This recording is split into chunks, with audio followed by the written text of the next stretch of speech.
So here's what happened to React in D3v4.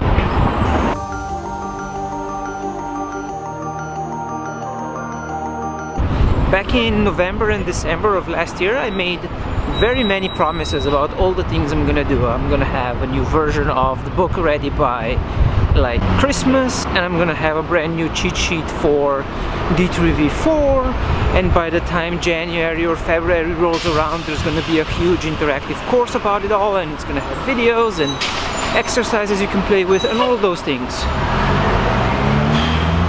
None of that actually happened. The main thing I managed to achieve with all of that was to piss off my girlfriend, because I was working on Christmas Eve trying to finish everything up.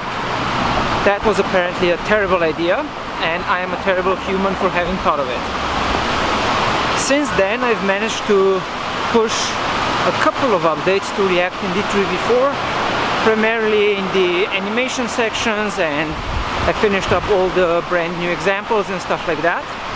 But there's still no book, or rather, the book is still not done. The reason that happened was because for another project, for React Native School, I let myself some, shall we say, breathing space. I was like, okay, I'm gonna have the book finished by Christmas, and then it's gonna be a month of break, and then in February we start publishing React Native School.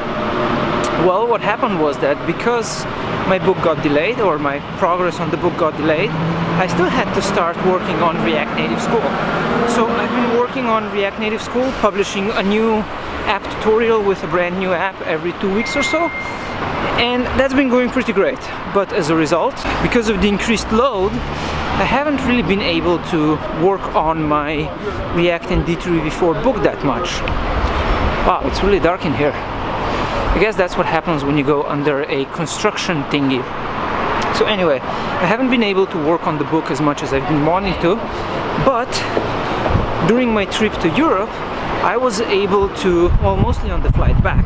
On my flight back from Europe, I was able to almost completely finish the updated and new section on how to do Redux and fancy particle animations.